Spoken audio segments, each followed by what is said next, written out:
வணக்கம். வாழ்க வையகம், வாழ்க வளமுடன். எல்லா புகழும் குலதெய்வத்திற்கே சரணம்.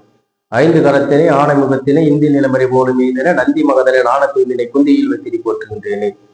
ஓம் ஆதித்யாய சோமாய மங்களாய புதாய ச குருசுக்கர சனி வீரியச்ச ராகுவே கேதுவே நமக. இந்த வீடியோ பதிவில் செவ்வாய் தோஷம், அந்த செவ்வாய் தோஷத்தை பற்றி பார்ப்போம். பொதுவாக ஒரு ஜாதகத்தை எடுத்தாவே தோஷம் அப்படின்னு சொல்லிட்டு நிறைய இருக்கு. அதுல செவ்வாய் தோஷம் மிகப்பெரிய ஒரு தோஷமாக விளங்குகின்றது.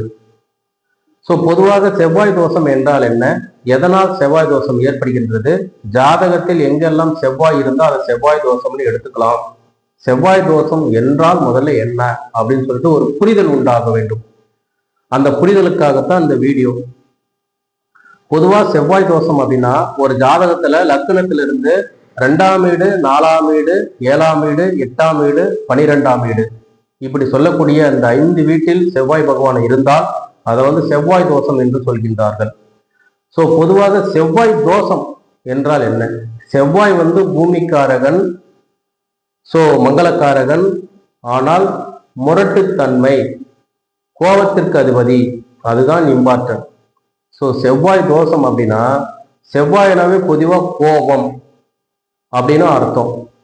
இந்த கோபம் அப்படிங்கிறது ஒரு கோபமான நபரிடம் ஒரு சாந்தமான நபரை ஒப்படைச்சா அந்த சாந்தமான நபர் வீழ்த்தப்படுவார்.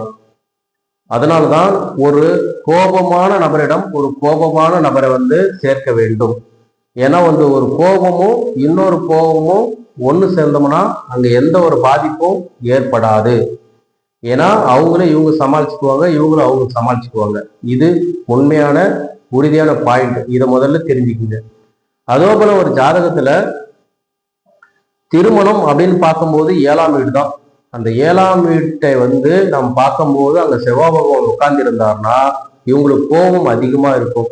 இவங்களுக்கு கோபம் அதிகமா இருக்கும்போது அதே 7ஆம் இடத்துல வேற ஒரு சாந்தமான ஒரு நபரை இவங்க கூட சேர்த்தா அது ஒத்து வருமா? ஒத்து வராது. ஏன்னா அதே ஒரு 7ஆம் இடத்துல செவ்வாய் இருக்கிற ஒரு கோபமான நபரை இந்த கோபமான நபரிடம் சேர்த்தால் மட்டுமே அவர்கள் வாழ்க்கை நன்றாக இருக்கும். அந்த கோபம் ஒன்றும் பண்ணாது. அதனாலதான் செவ்வாயோடு சேர்க்க வேண்டும். இதுதான் செவ்வாய் தோஷம். சரிங்க சார், இந்த 5 கட்டத்தில் இருந்தாலும் இதை இப்படி பார்க்கணுமா அப்படின்னா அது கிடையாது. ஏன்னா திருமணம் அப்படிங்கிறது 7ஆம் இடம் மட்டும்தான். மற்ற இடத்தில் 2ஆம் இடத்திலோ, 4ஆம் இடத்திலோ, 8ஆம் இடத்திலோ, 12ஆம் இடத்திலோ செவ்வாய் பகவான் இருந்தால் அதே செவ்வாய் அப்படிங்கிறது சேர்க்க வேண்டாம். அது பரிவர்த்தனை.